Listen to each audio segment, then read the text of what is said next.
देखिए 2017 में जब तत्कालीन मुख्यमंत्री श्री त्रिवेंद्र सिंह जी ने शपथ ली तो उन्होंने तत्काल कुछ समय बाद श्री के एस पंवार को अपना औद्योगिक सलाहकार घोषित किया।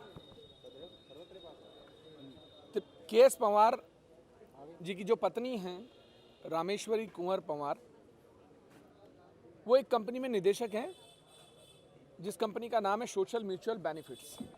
इस कंपनी के संबंध में 2018 में आरबीआई द्वारा सूचना दी गई थी कि ये कंपनियां यहाँ की गलत एक्टिविटीज़ में राज्य में संलिप्त हैं, इनके खिलाफ कार्रवाई की जाए। चीफ सेक्रेटरी ने बैठक बुलाई और एसटीएफ से जांच कराने के आदेश दिए। रातों रात वो आदेश भी गायब हो गए, वो पत्रावली गायब हो गई, वो लेटर आरबीआई का गायब हो गया। उसके बाद हमने जांच पड़ताल शुरू की तो हमारे हाथ एक बहुत बड़ी सूची लगी। उस सूची में से हमने रैंडमली 100 लोगों को चिन्हित किया और उनके घरों पर अपनी टीम भेजनी शुरू की। तो हमें पता लगा कि कुछ लोग तो मृतक हैं, कुछ बच्चे हैं, कुछ विधवाएं हैं, कुछ साइकिल वाला है, कोई रिपेयर करने वाला, कोई चाय की दुकान वाला है।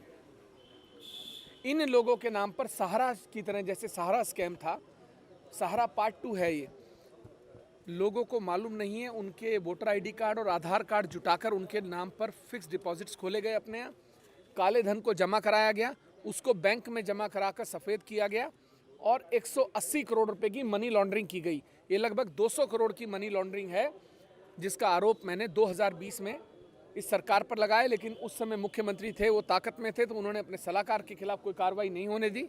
विधानसभा में भी ये मुद्दा बहुत मजबूती के साथ विपक्ष ने उठाया।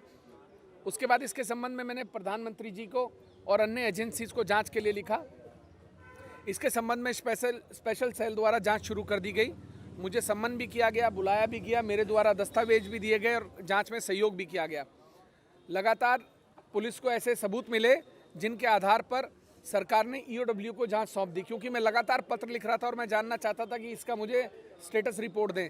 सरकार बचती रही और अचानक से इसके संबंध में इन्होंने ईओडब्ल्यू की जांच दे दी। जब इनको लगा कि मैं अब माननीय न्यायालय जा सकता हूं ईडी के लिए, मुझे धामी जी की मंशा पर कोई शंका नहीं है, लेकिन मेरा ये कहना है कि जांच निष्पक्ष होनी चाहिए। तत्कालीन सरकार के मुख्यमंत्री को वर्तमान सरकार की सरकार बचाने का प्रयास न करे, क्योंकि सिर्फ चेहरे बदले हैं, सिस्टम वही है।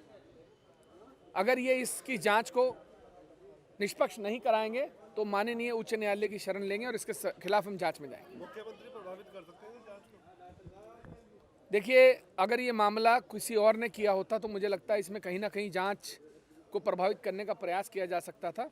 ये मामला मेरे द्वारा किया गया है और सब मेरे प्रवृत्ति को भी अच्छे से जानते हैं और मेरा नेचर भी सबको पता है कि मैं किसी मामले के पीछे पड़ जाता हूं तो उसकी जड़ तक जाता हूं।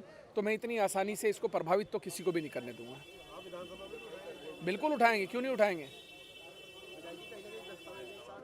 छेड़छाड़ हो रही है। पत्नी का नाम 2020 में मेरे आरोपों के बाद कंपनी से नाम हटा दिया गया और भी कई लोगों के नाम हटा दिए गए।